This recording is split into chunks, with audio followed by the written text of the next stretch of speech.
بسم الله الرحمن الرحيم قل إن كنتم تحبون الله فاتبعوني يحببكم الله ويغفر لكم ذنوبكم والله غفور رحيم.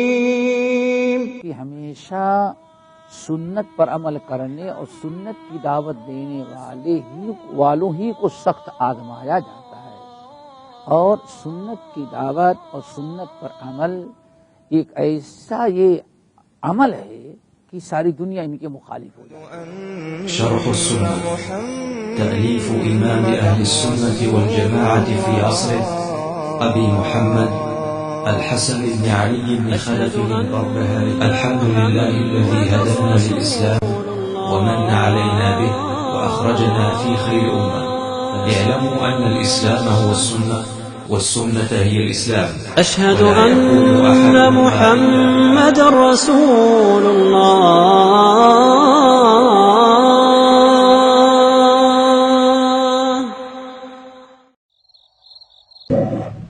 بسم الله الرحمن الرحيم. إن الحمد لله نحمده ونستعينه ونستغفره ونعوذ بالله من شرور أنفسنا ومن سيئات أعمالنا. من يهده الله فلا مضل له ومن يضلله فلا هادي له وأشهد أن لا إله إلا الله وأشهد أن محمدا عبده ورسوله. أما بعد فإن خير الحديث كتاب الله وخير الهدي هدي محمد صلى الله عليه وسلم وشر الأمور محدثاتها وكل محدثة بدعة وكل بدعة ضلالة وكل ضلالة في النار. فأعوذ بالله السميع العليم من الشيطان الرجيم. بسم الله الرحمن الرحيم. كنتم خير أمة أخرجت للناس تأمرون بالمعروف وتنهون عن المنكر. قال المؤلف رحمه الله: والأمر بالمعروف والنهي عن المنكر باليد واللسان والقلب بلا سيف. محترم حضرات، یہ شرح السنہ میں جو آج جس موضوع پر گفتگو ہوگی، یا امام بربہاری رحمۃ اللہ علیہ 130 نمبر چیپٹر پر جو کچھ ہمیں بتا رہے ہیں، وہ ہے امر بالمعروف والنہی عن المنکر کی ضرورت، اس کا طریقہ. امر بالمعروف نہی عن المنکر کا حکم، اہمیت، ضرورت، اس کا طریقہ، ساری چیزیں 2-3 جملوں میں امام بربہاری نے بیان کر دیا. فرمایا: والامر بالمعروف والنہی عن المنکر.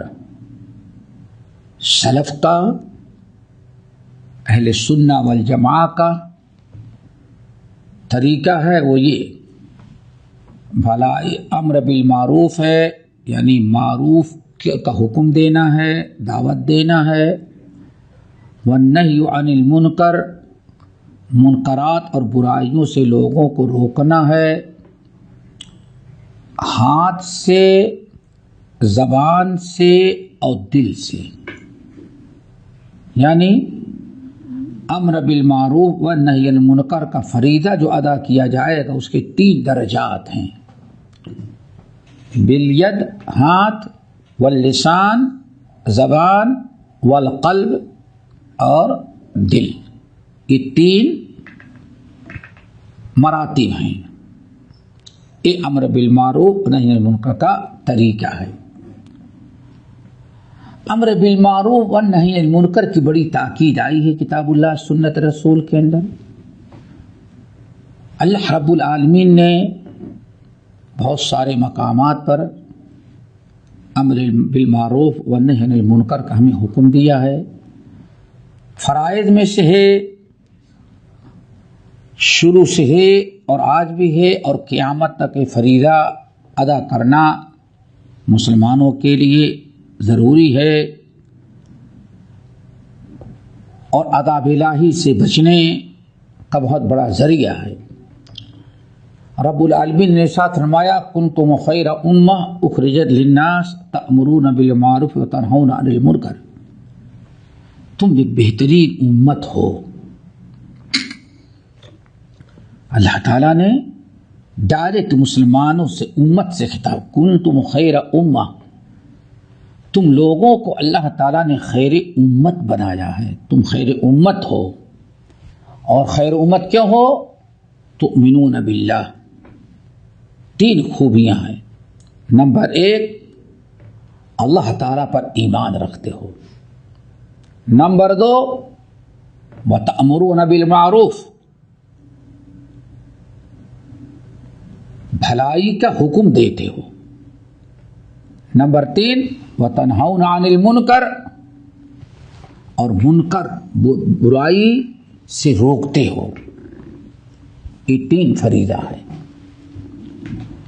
اور رسول اللہ رب العالمین نے اس امت کے عظیم، دنیا میں اس امت کے بھیجنے کے عظیم مقاصد میں سے ایک بڑا مقصد بیان کیا کہ لوگوں کی اصلاح، امر بالمعروف و نہی عن المنکر۔ آپ غور کریں، کنتم خیر امہ اخرجت للناس، تم بہترین امت ہو، اللہ تعالیٰ نے تم کو لوگوں کے لیے پیدا کیا ہے۔ غور کریں، اس امت کے دنیا میں آنے کے عظیم مقاصد میں سے ایک بڑا مقصد کیا ہے؟ اخرجت للناس، تم لوگوں کے فائدے کے لیے پیدا کیے گئے ہو۔ یہ دیکھیے ہماری کتنی بڑی ذمہ داری ہے۔ سورۃ البقرہ کے اندر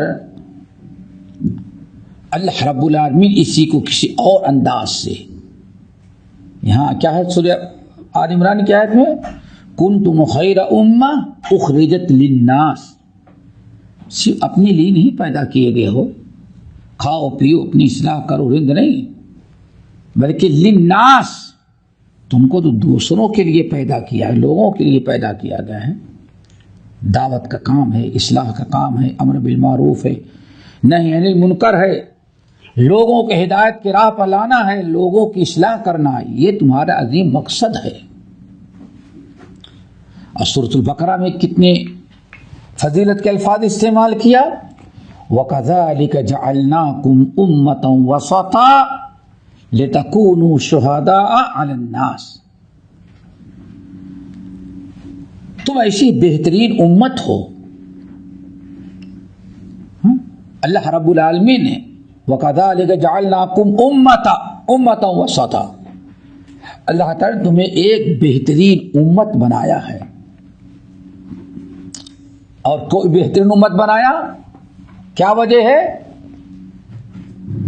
وَكَذَلِكَ جَعَلْنَاكُمْ أُمَّةً وَسَطًا لِتَكُونُوا شُهَدَاءَ عَلَى النَّاسِ، تاکہ تم لوگوں پر گواہ بنو۔ ہم کو اللہ تعالیٰ نے دنیا والوں پر گواہ بنا کر کے بھیجا ہے۔ قیامت کے دن ہم سے پوچھا جائے گا، ہماری گواہی، ہمیں گواہ کے لیے پیش کیا جائے پوری کائنات کے لیے۔ شہداء للناس، لوگوں پر گواہ دینے کے لیے۔ اور اس کا اندازہ صحیح بخاری کو اس روایت سے لگتا ہے جس کی مزید اہمیت کہ نبی علیہ السلام مسجد کے اندر صحابہ کے ساتھ بیٹھے تھے، مر بجنازۃ، مسجد کے سامنے سے ایک جنازہ جنت البقیع کی طرف لے جایا جا رہا تھا، قبرستان کی طرف، بڑی بھیڑ بھاڑ لوگ جا رہے ہیں۔ اللہ کے رسول نے لوگوں سے پوچھا کس کی وفات ہو گئی؟ ایک صحابی دوڑے ہوئے گئے، جنازہ والوں سے پوچھا بھائی کس کا جنازہ لے کے جا رہے ہو، کون مر گیا؟ تو لوگوں نے کہا فلاں انسان مر گیا، بڑا اچھا تھا، بڑا نیک تھا، دنیا سے چلا گیا، بڑی تعریف کی۔ وہ شخص پلٹ کر کے آیا، رسول اللہ صلی اللہ علیہ وسلم کو پوری بات بتائی، کہا یا رسول اللہ فلاں آدمی فلاں نام کا آدمی ہے جو انتقال کیا ہے، لوگ اس کی بڑی تعریف کر رہے ہیں، جو بھی سنتا ہے بڑا اچھا ہے، رسول اللہ انتقال کر بڑا اچھا تھا، سب لوگوں نے بڑی تعریف کی۔ رسول اللہ صلی اللہ علیہ وسلم نے ارشاد فرمایا وجبت وجبت وجبت، واجب ہو گئی واجب ہو گئی واجب ہو گئی۔ آپ نے ایک ہی جملہ 3 مرتبہ فرمایا، وجبت وجبت وجبت، واجب ہو گئی واجب ہو گئی واجب ہو گئی۔ بات وہاں ختم ہو گئی۔ کچھ ہی دیر کے بعد ایک دوسرا جنازہ گزرا۔ اللہ سن فرمایا یہ کون مر گیا؟ لوگ دوڑے گئے، پوچھے جنازے والوں سے، پوچھا کس کا جنازہ لے کے جا رہے ہو؟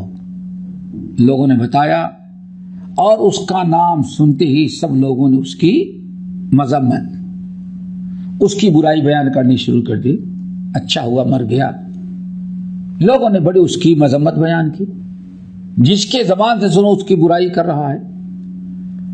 نبی علیہ السلام نے دیکھا جب اس کی سبھی لوگ برائی کر رہے ہیں تو پھر فرمایا وجبت وجبت وجبت، اس پر واجب ہو گئی واجب ہو گئی واجب ہو گئی۔ اتنا سننے کے بعد صحابہ کرام نے فرمایا یا رسول اللہ کیا واجب ہو گئی؟ پہلے کے لوگوں نے تعریف کی تو اس پر بھی آپ نے فرمایا وجبت وجبت وجبت، اور دوسرے کی لوگوں نے مذمت بیان کی، برائی بیان کی، تو آپ فرماتے اس پر بھی وجبت وجبت وجبت، کیا واجب ہو گئی؟ دونوں کے لیے ایک ہی بات آپ نے بتائی۔ آپ نے فرمایا انتم شہداء شہداء اللہ فی الارض، اس زمین پر اللہ تعالیٰ نے تم کو اپنا گواہ بنایا ہے۔ دیکھو کتنی بڑی ذمہ داری ہے، اللہ تعالیٰ نے تم کو اس امت پر گواہ بنایا ہے۔ یہ جملہ دراجات رکھیں، گواہ بنایا ہے۔ فمن اثنیتم علیہ خیرا فہو عند اللہ خیر، ومن اثنیتم علیہ شرا فہو عند اللہ شر، جس کی تم لوگوں نے اتنی تعریف کی تو اللہ تعالیٰ کے ہاں بھی وہ اچھا ہی ہے۔ اس لیے جب تم سب لوگوں نے اس کو اچھا قرار دیا تو اللہ نے اس پر جنت واجب کر دی، جنت واجب کر دی، جنت واجب کر دی۔ اور دوسرے انسان پر ہم نے کہا وجبت وجبت وجبت، تم نے اس کی برائی بیان کی، جس کی زبان سے دیکھو اس کو برائی کہہ رہا ہے، تو اللہ تعالیٰ نے بھی تمہاری گواہی کو قبول کر کے اللہ کے نزدیک برائی ہے، اس پر جہنم واجب کر دی۔ انتم شہداء اللہ فی الارض، اللہ تعالیٰ نے ان کو زمین پر گواہ بنانا ہے۔ اب یہاں ایک بڑا اہم نقطہ ہے، سمجھنے کی چیز ہے۔ انتم شہداء، شہید کی، شاہد کی جمع کیا ہے؟ شہداء۔ انتم شہداء اللہ، زمین پر تم لوگ اللہ تعالیٰ کے گواہ ہو۔ اب آپ بتائیں، کسی فاسق فاجر کی گواہی قابل قبول نہیں ہوتی۔ یہ امت کے لوگ اپنا مقام و منصب سمجھیں، ہر باطل ہر گمراہی پر اللہ نے ہمیں گواہ بنایا ہے۔ گواہ کو عادل ہونا، سچا ہونا صحیح ہونا ضروری ہے۔ اگر امت کا کوئی مسلمان فاسق فاجر حرام کاری منکرات مبتلا ہے تو کبھی گواہ بننے کا حق ادا نہیں کیا۔ آج اس قدر دنیا میں شرک عام ہے، ہم کو اللہ نے گواہ بنایا تھا کہ ان کو کہتے شرک ہے، منع کرتے، اپنے آپ کو ہم بچاتے۔ قیامت کے اللہ تعالیٰ فرماتا تم جہنم میں جاؤ گے، یہ ہمارے گواہوں نے تمہارے گواہی دی کہ تم شرک کرتے تھے۔ اللہ اکبر. جب مسلمان خود ہی شرک میں مبتلا ہو گیا تو کون سی گواہی دے گا؟ یہ تو اللہ تعالیٰ کے گواہ دنیا میں بھی آخرت میں بننے کے لیے ہمیں اپنی اصلاح ضروری ہے. ہمیں ہر گناہ سے توبہ استغفار، شرک و بدعت سے بچنے کی ضرورت ہے. رب العالمین نے سورۃ آل عمران کے اندر اور ایک آیت جو آپ کے سامنے ہے، وَلْتَكُن مِّنكُمْ أُمَّةٌ يَدْعُونَ إِلَى الْخَيْرِ، تمہارے اندر ایک گروہ ہمیشہ ایسا ہونا چاہیے جو خیر کتاب و سنت کی دعوت دے اور لوگوں کو برائی سے روکے اور نیکی کا حکم دے. ایسی امت میں ایسے لوگوں کا ہونا بے انتہا ضروری ہے. ہر مومن دنیا میں مومنوں کے آپس کے تعلقات اور الفت محبت کا دار و مدار اور معیار جو اللہ نے بنایا ہے وہ کیا؟ امر بالمعروف والنہی عن المنکر. والمؤمنون والمؤمنات بعضهم اولیاء بعض یأمرون بالمعروف وینہون عن المنکر ویقیمون الصلاة ویؤتون الزکاة ویطیعون اللہ ورسولہ اولئک سیرحمہم اللہ. سورۃ توبہ کی آیت. والمؤمنون والمؤمنات بعضهم اولیاء بعض، مومنین آپس میں ایک دوسرے سے کے ذمہ دار ہیں، ولی ہیں، دیکھ بھال کرنے والے ہیں، الفت محبت آپس میں رکھتے ہیں. اور معیار کیا ہے؟ یأمرون بالمعروف وینہون عن المنکر. کیوں؟ یہ ہمیشہ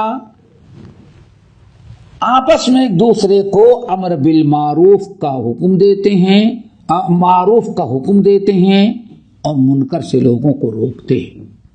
نماز پڑھتے ہیں، زکوٰۃ دیتے ہیں، اللہ اس کے رسول کی اطاعت کرتے ہیں. اللہ نے فرمایا یہی لوگ ہیں جن پر اللہ ضرور اپنا رحم کرے گا، اپنی رحمت نازل کرے گا. تو یہ ہمارے فرائض میں سے ہے. لیکن اس فریضے کو ادا کرنے کے لیے اللہ تعالیٰ نے اپنے نبی کے ذریعے جو بہت ساری اور خود قرآن کے اندر جو طریقہ اب بتایا ہے اس کی پابندی ہی ضروری ہے. نبی علیہ السلام کی مشہور حدیث من رأى منكم منکرا فلیغیرہ بیدہ فإن لم يستطع فبلسانہ فإن لم يستطع فبقلبہ. 3 درجے بتائے ہیں. تم میں سے جو شخص بھی منکر کو دیکھے، برائی کو دیکھے، اسے چاہیے کہ اس برائی کو پہلے ہاتھ سے مٹائے. ہاتھ سے مٹاؤ. اور یہ غور سے سنیں تاکہ یہ چیپٹر بہت اہم ہے. پہلے اس کو فلیغیرہ بیدہ، اپنے ہاتھ سے مٹاؤ. اگر ہاتھ سے مٹانے کی استطاعت نہیں تو فبلسان ہی، زبان استعمال کرو، زبان سے مٹاؤ. اور اگر زبان سے بھی طاقت نہیں تو فبقلب ہی، اپنے دل سے، قلب سے مٹاؤ. یہ 3 درجے ہیں. فریضے امر بالمعروف و نہی عن المنکر ادا کرنا ہے، اور ادا کرنے کے 3 درجے اللہ کے رسول صلی اللہ علیہ وسلم نے مقرر کیا. صحیح مسلم کتاب الایمان کی وہ مشہور حدیث جو بارہ سنتے آئے ہیں کہ اللہ کے نبی علیہ السلام نے ارشاد فرماتے ہیں ما من نبی بعثہ اللہ الا کان لہ حواریون واصحاب یہتدون بہدیہ وَيَقْتَدُونَ بِأَمْرِهِ ثُمَّ إِنَّا تَخْلَفُ مِن بَعْدِهِمْ خَلُوفٌ يَقُولُونَ مَا لَا يَفْعَلُونَ وَيَأْمُرُونَ يَقُولُونَ مَا لَا يَفْعَلُونَ فَمَنْ جَاهَدَهُمْ بِيَدِهِ فَهُوَ مُؤْمِنٌ وَمَنْ جَاهَدَهُمْ بِلِسَانِهِ فَهُوَ مُؤْمِنٌ وَمَنْ جَاهَدَهُمْ بِقَلْبِهِ فَهُوَ مُؤْمِنٌ وَلَيْسَ وَرَاءَ ذَلِكَ حَبَّةُ خَرْدَلٍ مِّنْ إِيمَانٍ أَوْ كَمَا قَالَ عَلَيْهِ الصَّلَاةُ وَالسَّلَامُ. حضرت عبداللہ ابن مسعود رضی اللہ تعالیٰ عنہ کی حدیث اور امام مسلم رحمۃ اللہ علیہ نے کتاب الایمان میں نقل کیا ہے، اس ثابت کرنے کے لیے کہ امر بالمعروف اور نہی عن المنکر کا تعلق کس سے ہے؟ ایمانیات سے ہے، ایمان سے ہے. اب ترجمہ سنیں. ما بعث اللہ من نبی الا جعل له اصحاب وحواریون. اللہ تعالیٰ نے دنیا میں جب بھی کسی نبی کو بھیجتا ہے تو اس کی دو قسم کے ساتھی بناتا ہے. اللہ تعالیٰ دو قسم کے ساتھی ان کو دیتے ہیں. نمبر ایک اصحاب ہوتے ہیں، نمبر دو حواری. اصحاب اور حواری. ہر نبی کو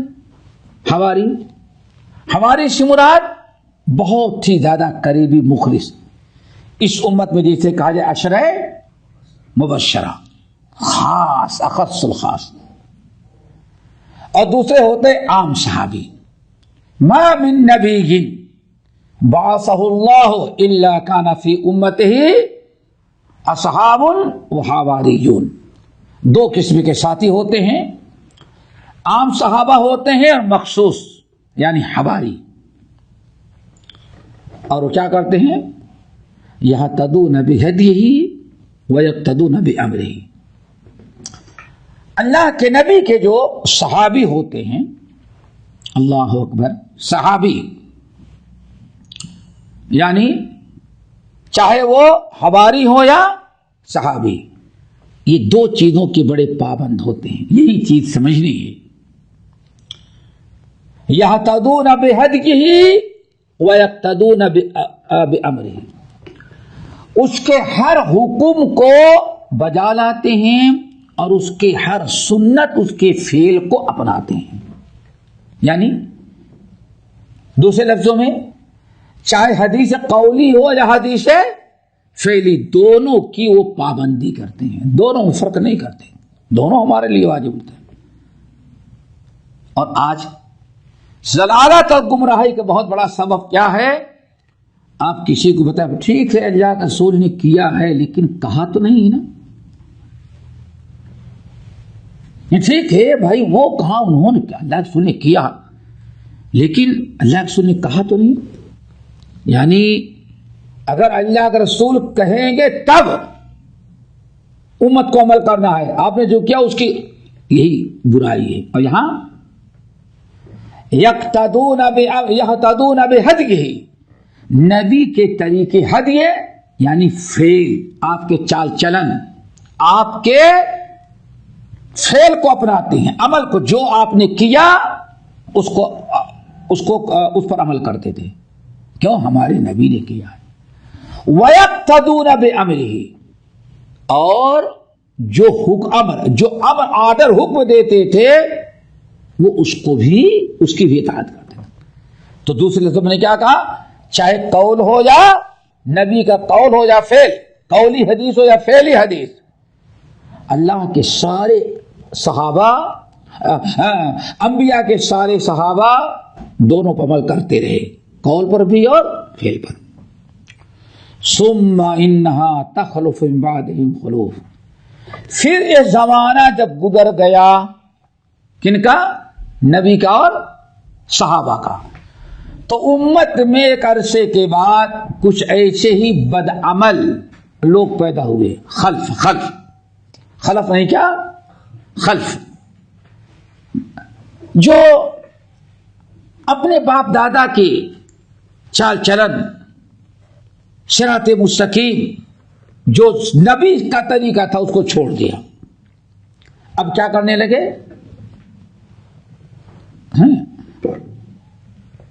کہتے وہ ہیں یقولون ما لا یفعلون ویفعلون ما لا یؤمرون. کہتے وہ ہیں جو خود کرتے نہیں اور کرتے وہ ہیں جس کا حکم نہ اللہ نے دیا تھا نہ رسول نے دیا تھا.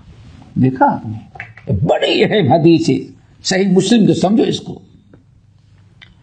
یقولون ما لا یفعلون ویفعلون ما لا یؤمرون.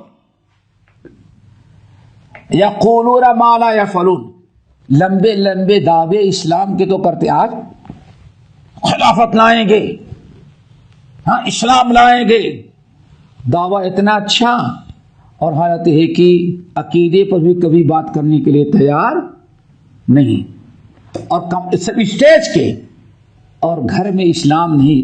کمال تو ہے کہ اس کے عمل اور شکل و صورت میں بھی ایمان اسلام نہیں. تجربہ کرو دیکھو. یقولون ما لا یفعلون، کرتے ہیں وہ، کہتے ہیں وہ، دعویٰ جس کا کرتے ہیں وہ کرتے نہیں، اس پر عمل نہیں کرتے. اسلام کون سا اسلام ہوگا جب نبی کو بیچ سے نکال دیا جائے؟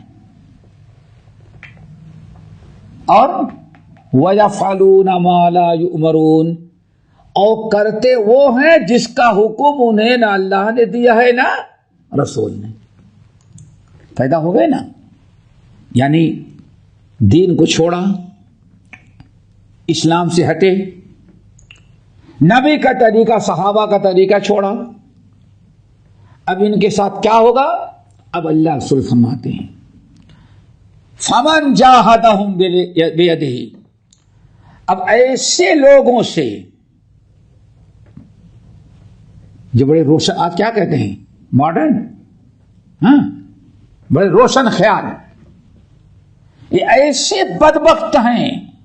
فَمَنْ جَاهَدَهُمْ بِيَدِهِ، جو اپنے ہاتھ سے جہاد کرے گا وہ مومن ہے. ہاتھ سے جہاد بغیر کسی فتنے فساد کے، امر بالمعروف و نہی عن المنکر کرنے کا ایک بڑا اصول ہے، یاد رکھنا. امر بالمعروف نہی عن المنکر کرنا ہے، فرض ہے، لیکن اگر آپ جس منکر کو مٹانا چاہتے اس سے بڑے منکر کا خدشہ ہے تو اس کو کیا کریں گے؟ آپ خاموش رہیں گے. آگئی بات سمجھیں؟ ہوتا ہے ایسے، اس سے بڑے منکر کا اگر خطرہ ہے تو آپ کے لیے پھر اس وقت خاموش رہنا ضروری ہے. شرائط میں سے ایک شرط یہ بھی ہے. تو ہاتھ سے جو جہاد کرنا ہے، فمن جاہدہم بیدہ، جو ان سے ہاتھ کے ذریعے جہاد کرے گا وہ مومن ہے. ہاتھ کے ذریعے جہاد، اللہ اکبر. اب آپ بتائیے، کیا آپ کی بیوی، آپ کے بچے، آپ کے پوتے پوتیاں، آپ کے گھر میں کوئی منکر ہو رہا ہے تو کیا آپ ہاتھ سے مٹانے کی طاقت نہیں رکھتے؟ ہاں، ہاتھ سے طاقت رکھتے ہیں نا. آپ ٹیچر ہیں، استاد ہیں، کلاس میں بچے کچھ بدتمیزی کریں تو کیا آپ اپنے ہاتھ سے ان کو روکنے پر طاقت نہیں رکھتے؟ اب آپ بتائیں، ایک گھر میں برائی کی چیزیں کون لا کے دیتا ہے بچوں کے لیے؟ مٹا تو نہیں بلکہ ہم برائی کو رواج دے رہے ہیں. آج بے حیائی برائی کی جگہ پر اپنے بچوں کو کون لے کے جاتا ہے؟ ٹکٹ کون لیتا ہے؟ سارے اخراجات کون؟ خود گھر کا ذمہ دار. فمن جاہدہم، جو اپنے ہاتھ سے. ہمیں باہر کی برائیوں کی بڑی فکر، اپنے گھر کی فکر نہیں ہے. ہاتھ سے باہر استعمال ہو، اپنے گھر میں استعمال نہیں کر سکتے. فمن جاہدہم، سمجھ گئے نا؟ امر بالمعروف باہر اور گھر دونوں، بلکہ باہر سے پہلے کس کا؟ گھر کا کیوں؟ وَأَنذِرْ عَشِيرَتَكَ الْأَقْرَبُونَ، اصلاح اپنے گھر سے شروع کرو، اسلام اپنے گھر سے نافذ کرو پہلے۔ اللہ سے فرمایا یہ مومن ہوگا۔ وَمَنْ جَاهَدَهُمْ بِلِسَانِهِ، اور جو شخص ان لوگوں سے، ایسے لوگوں سے جہاد کرے گا اپنے زبان سے، وہ بھی مومن ہوگا۔ مومن ہے، بات واضح ہو گئی۔ وَمَنْ جَاهَدَهُمْ بِقَلْبِهِ فَهُوَ مُؤْمِنٌ، اور جو اپنے دل سے، تیسرا درجہ آیا، پہلا درجہ ہاتھ سے طاقت نہیں تو زبان، قلم، ان کے ذریعے لوگوں کو بتائیں، سمجھائیں۔ اور اگر زبان سے بھی آپ طاقت نہیں رکھ رہے ہیں تو دل سے تو آپ ضرور جہاد کریں۔ دل سے جہاد کیا ہے؟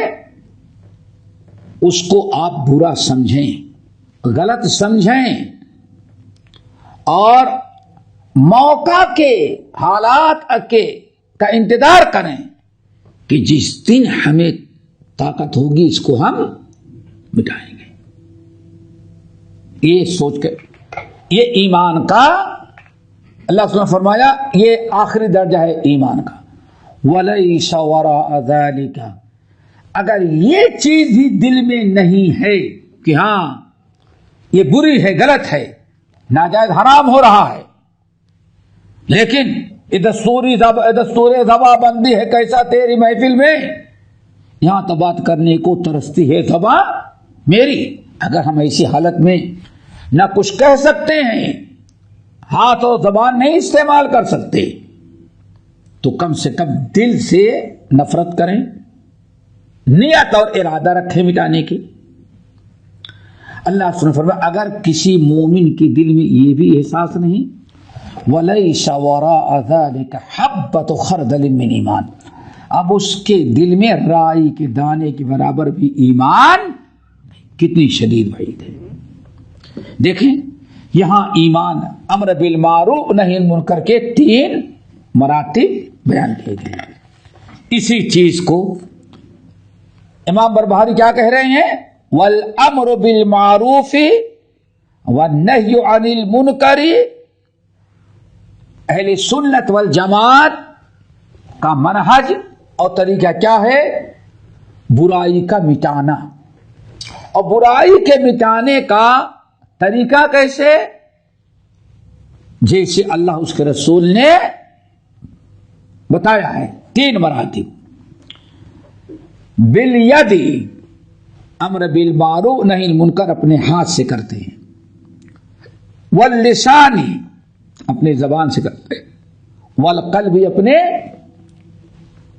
دل سے، بلا سیف تلوار سے نہیں۔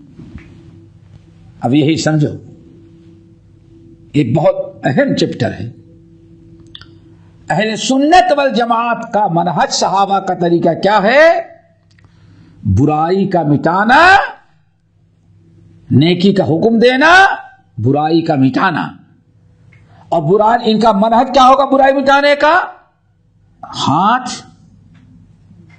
اس سے طاقت نہیں تو زبان، اور زبان کی بھی طاقت نہیں تو قلب، دل، 3 ہو گئے نا۔ بلا سیفین، لیکن تلوار ہم نہیں اٹھائیں گے، تلوار نہیں اٹھائیں گے۔ کیا مطلب ہے؟ امر بالمعروف نہی عن المنکر کریں گے، 3 درجے ہیں، لیکن ہمارا امیر جو ہوگا، سلطان جو ہوگا، حاکم جو ہوگا، ہم تلوار سے اگر اس کے اندر کچھ برائی ہے یا ملک میں کچھ برائی ہے تو ہم اس کے خلاف کھڑے ہو کر کے تلوار کا استعمال نہیں، تلوار سے برائی ہم نہیں مٹائیں گے۔ نہیں سمجھ میں آیا؟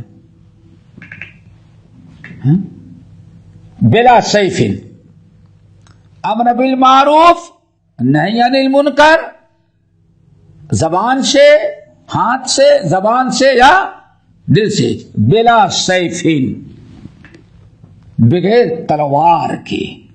آگے بات سمجھیے نا، تلوار نہیں اٹھائی.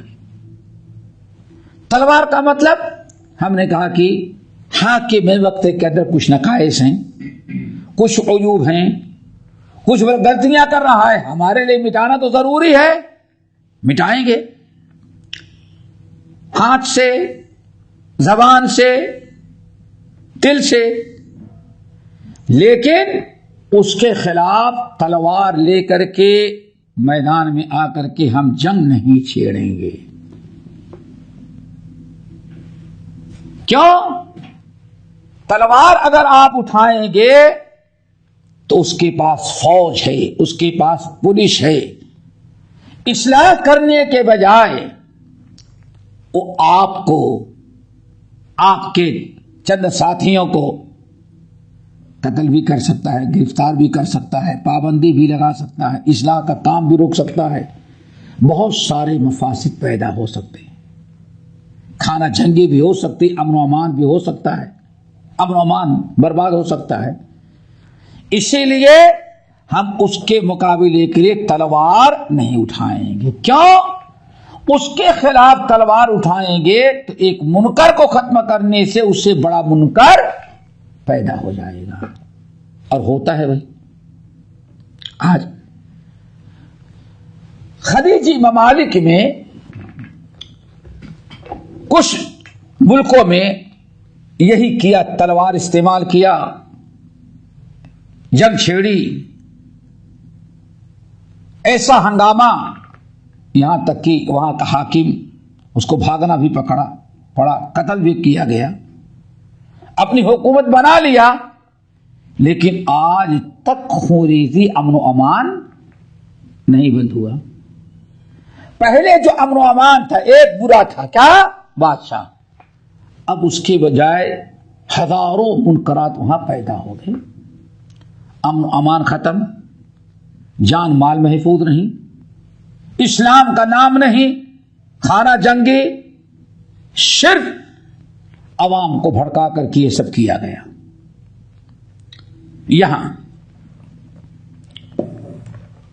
ایک بڑی اہم چیز ہے، وہ سمجھے پہلے. حکام کے خلاف تلوار اٹھانا، امر بالمعروف وغیرہ کا نام دے کر کے، یہ سب سے پہلے معتزلہ کا کام ہے. کس کا؟ معتزلہ. اس لیے معتزلہ کے چند اصول سمجھے تو بات بڑی واضح ہو جائے گی. اور آج لوگ کہتے ہیں معتزلہ نہیں ہے، لیکن کسی اور نام سے وہی عقیدہ، وہی منہج اپناتے ہیں، گرچہ نام معتزلہ کا نہیں، نام اور رکھتے ہو. یہاں معتزلہ کے تقریباً 5 اصول آپ کو بتاتے ہیں، ذرا یاد رکھیں اچھی طرح سے. نمبر 1، ابھی آپ نے دیکھا امر بالمعروف و نہی عن المنکر کے کتنے درجے ہیں؟ 3. نمبر 1 ہاتھ، نمبر 2 زبان، نمبر 3 دل. معتزلہ امر بالمعروف و نہی عن المنکر کا فریضہ ادا کرنا چاہتے ہیں، نام دیتے ہیں امر بالمعروف و نہی عن المنکر کا، لیکن ان کا مقصد جو ہوتا ہے حکام اور اولیاء امور جو ہیں ان کے خلاف تلوار اٹھانا، کھڑا ہونا. یہی ان کے نزدیک امر بالمعروف اور نہی عن المنکر ہے. آج کے نئے اعتزال پسند کو آپ دیکھیں، کوئی بھی برائی مٹانا نہیں چاہتے. آپ تجربہ کریں، کوئی بھی برائی ملک سے مٹانا نہیں چاہتے، صرف حکومت کو مٹانا چاہتے ہیں. اور جب بھائی آپ کو اصلاح کرنے کی، آپ اصلاح کرنے کی دعوت دیں، حکام کو چھوڑیں، پبلک میں اصلاح کرنے کی دعوت تو آپ دیں، کوئی آپ نہیں منع کیا ہے آپ کو، لیکن کچھ نہیں، نہ اپنے گھر پہ نہ عوام میں کوئی برائی مٹانا ان کے نزدیک امر بالمعروف و نہی عن المنکر نہیں ہے۔ صرف ایک ہے کیا؟ عوام کو بھڑکا کر کے حکام کے خلاف تلوار اٹھانا، خروج کرنا، مظاہرہ کرنا، اور اسی کا نام انہوں نے کہا امر بالمعروف و نہی عن المنکر۔ حالانکہ امر بالمعروف آخر میں کیا ہے؟ اگر ہاتھ سے زبان سے طاقت نہیں تو دل سے، خاموشی نہیں، طاقت نہیں ہے اس کے باوجود ہنگامہ، اور اس چیز کے خاطر کتنی غیر مسلم اسلام دشمن طاقتوں سے دوستی بھی کر لیتے ہیں۔ مسلم ملکوں کے اندر مسلم حکام کو ختم کرنے کے لیے، ان کے کرسی چھیننے کے لیے کفار و مشرکین سے مدد لینے میں بھی کتراتے نہیں۔ کفار و مشرکین کو دوست بناتے ہیں اور اپنے ملک کے حکام کو مٹانا چاہتے ہیں۔ روزہ رکھتا ہے، نماز پڑھتا ہے، زکوٰۃ دیتا ہے، کوئی بات نہیں، اس کے باوجود معتزلہ یا اعتدال پسند لوگوں کا عقیدہ کیا ہے؟ ان کے ہاں صرف امر بالمعروف و نہی عن المنکر کا ایک درجہ ہے۔ کیا؟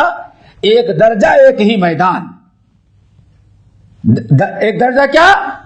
تلوار اٹھانا حکام کے خلاف، اور ایک ہی جگہ، اب ایک ہی منکر ان کو مٹانا ہے، کیا؟ بادشاہ کو، حکومت کو ختم کرنا ہے۔ یہی امر بالمعروف و نہی عن المنکر۔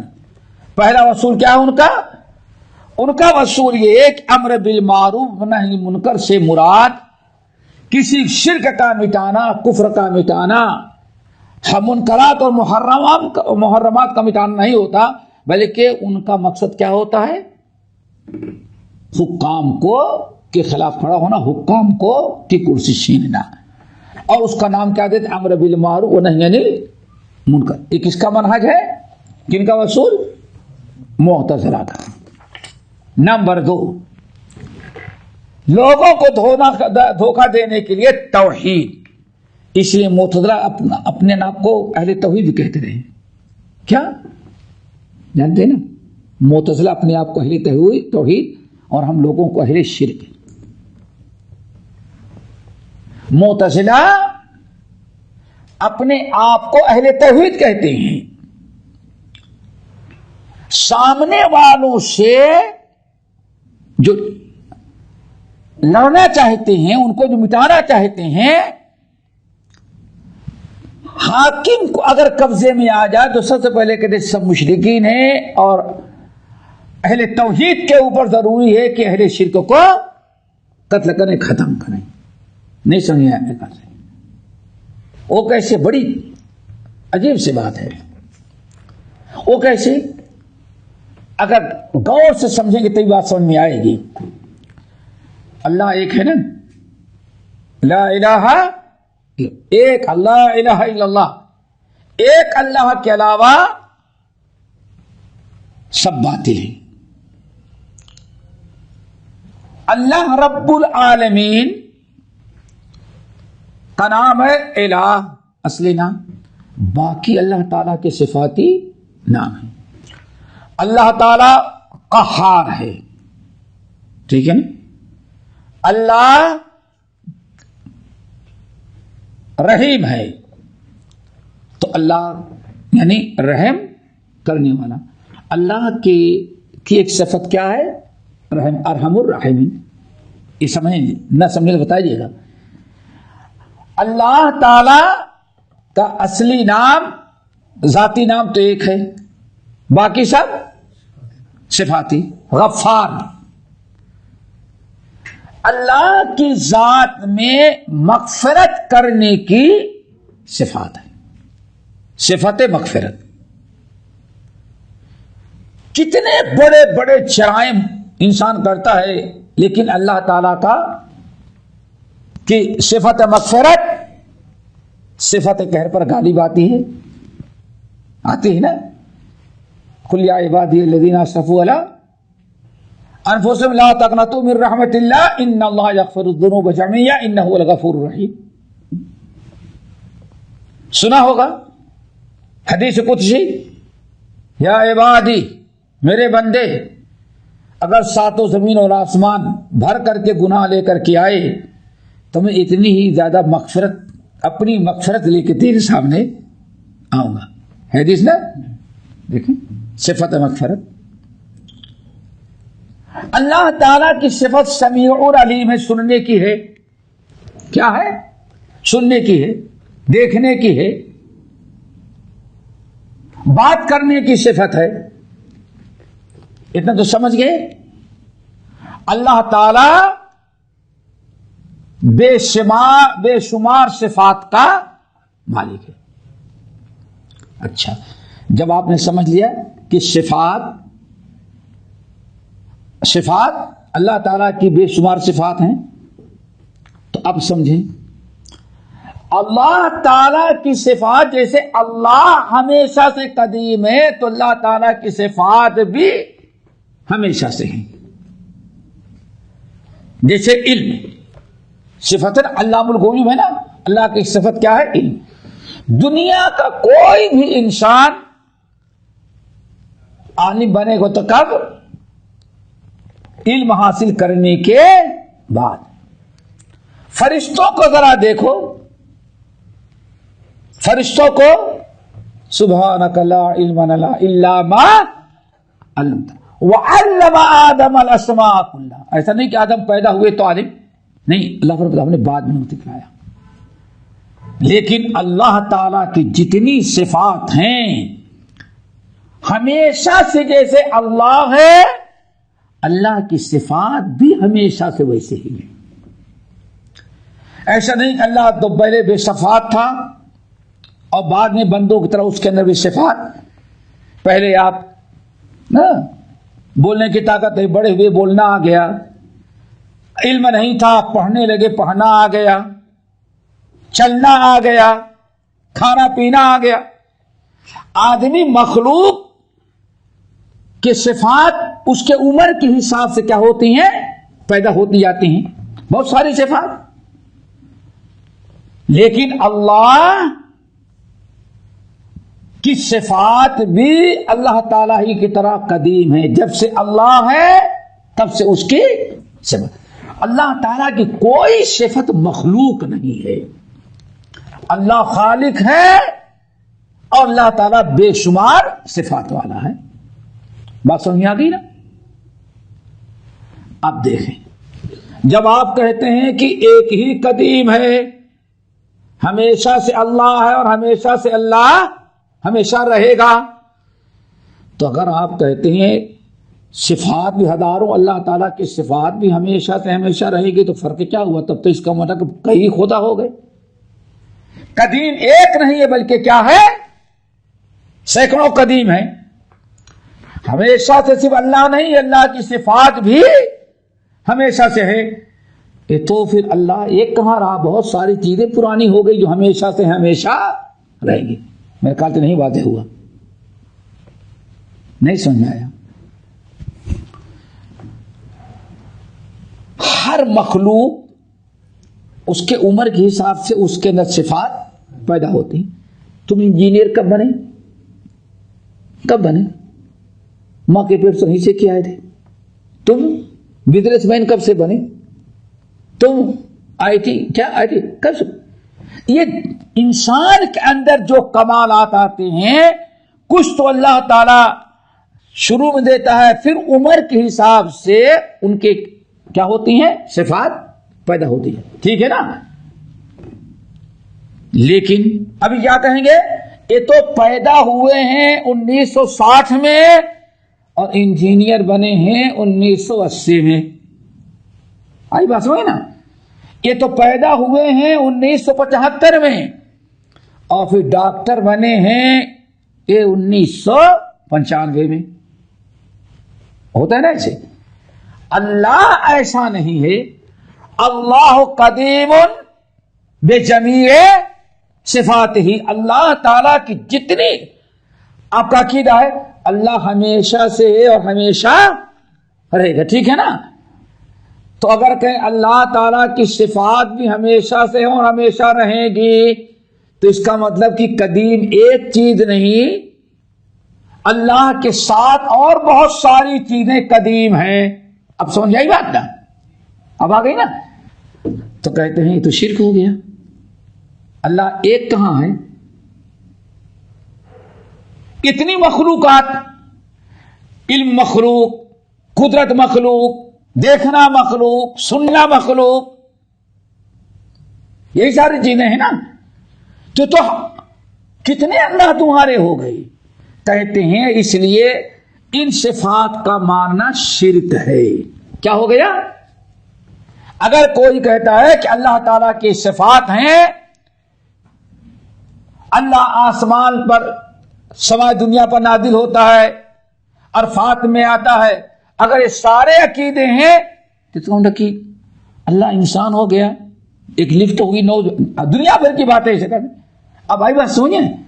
تو کہتے ہیں یہ صفات اللہ تعالیٰ کو اگر مانی جائے تو اس سے انسان مشرک ہو جائے گا. کیوں؟ اللہ تعالیٰ کے ساتھ غیر چیزوں کو بھی کیا کر رہا ہے؟ وہ شریک. اب آئے سمجھ میں نا؟ آگے اچھی طرح سمجھ نا. اب معتزلہ کیا کہتے ہیں کہ اللہ ہے لیکن یہ صفات نہیں ہیں، یہ توحید ہے. اور یہ لوگ جو صفات مانتے ہو کیا ہے؟ سب کے سب مشرک ہو گئے. آگے بات سمجھے؟ اور مشرکوں کا قتل کرنا، ان سے جہاد کرنا ہمارے لیے ضروری ہے. اسی لیے جب مامون معتزلہ عقیدہ رکھا، سرکاری مذہب ہو گیا، تو احمد بن حنبل وغیرہ جو صفات کے کہتے نا القرآن و کلام اللہ، یعنی صفت کلام ہے غیر مخلوق. اور وہ کیا کہتا تھا معتزلہ؟ اگر کہو کہ قرآن بھی ہمیشہ سے ہے، ٹھیک ہے، تو دو چیزیں ہو گئی پرانی. اس لیے اللہ ہمیشہ سے ہے اور قرآن کو اللہ نے پیدا کیا تاکہ توحید ہماری باقی رہے. بات واضح ہو گئی؟ دیکھ لو، نہیں تو پھر بتا رہا. تو اب جتنے لوگ اللہ تعالیٰ کی صفات کو مانتے ہیں سب کو معتزلہ کیا کہتے ہیں؟ یہ اہل شرک. ہم اہل توحید اور یہ اہل شرک. جہاں ان کو پاور ملتا ہے تو اہل شرک کو دنیا سے مٹانا، ان سے جہاد کرنا، ان کے خلاف کھڑا ہونا ضروری ہو جاتا ہے. آئی بات سمجھے؟ دو چیزیں ہوئی. نمبر 3، معتزلہ اپنے آپ کو اہل عدل کہتے تھے اور ہم تمام لوگوں کو اہل ظلم. یعنی دنیا میں عدل و انصاف کرنے والے صرف کون ہیں؟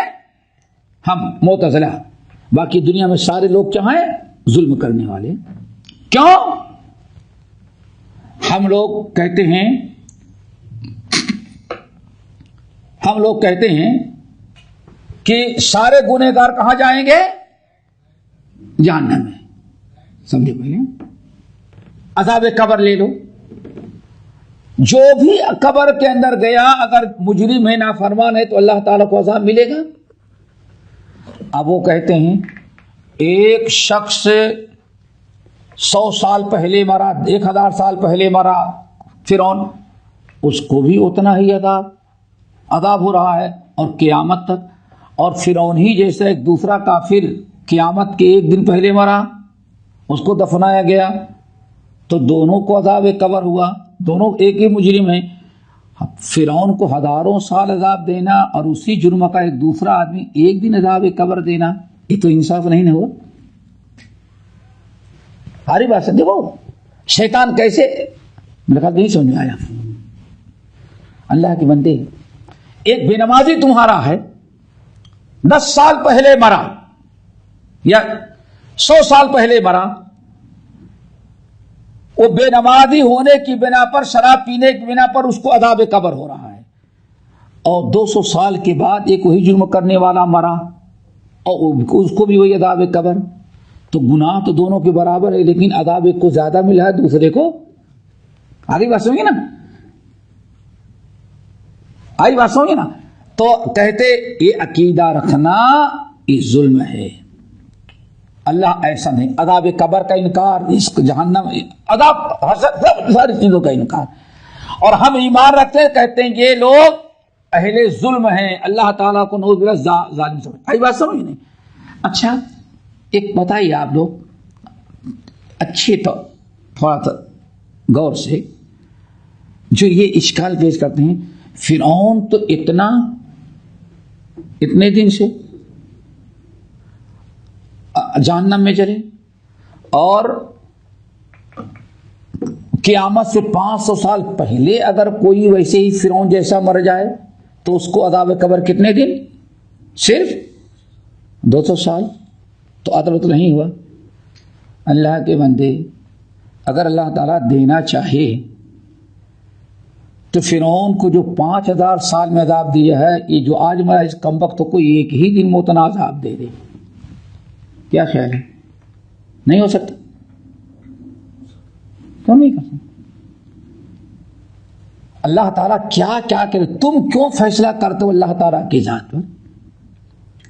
ایک انسان کو روزانہ 5 کوڑے مارے جاتے ہیں جیل میں، اور ایک مجرم ایسا آیا کہ 500 کوڑے اس کے ایک ہی دن پیٹ کے برابر دے کر دے. تو ایسا تو نہیں کہ اللہ رب العالمین ظلم کرنے والا ہے. اب تمہاری عقل میں بات نہیں آتی تو سمجھو، لیکن اللہ تعالیٰ کو کتنا ظلم کیوں منسوخ کرتے ہو؟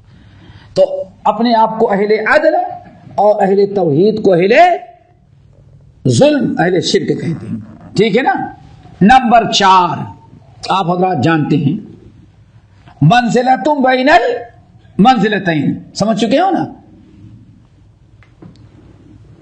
خارجی کہتے ہیں گناہ کبیرہ کا ارتکاب کرنے والا اسلام سے خارج، کفر میں شامل، داخل، کافر ہو گیا. یہ عقیدہ ہے نا. اور مرجئہ کیا کہتے ہیں؟ کچھ بھی کر ڈالے، جیسے کافر کو کوئی نیکی نہیں فائدہ دیتی، ایسے ایمان والے کو کوئی برائی نقصان نہیں دے گی. ٹھیک ہے نا. اور یہ معتزلہ کیا کہتے ہیں؟ کم وقت، نہیں تم بھی غلط، یہ بھی غلط. وہ اسلام سے تو نکل گیا لیکن کفر میں داخل نہیں ہوا، منزلت بیچ میں لٹکا ہوا ہے. 5ویں چیز، اللہ اکبر،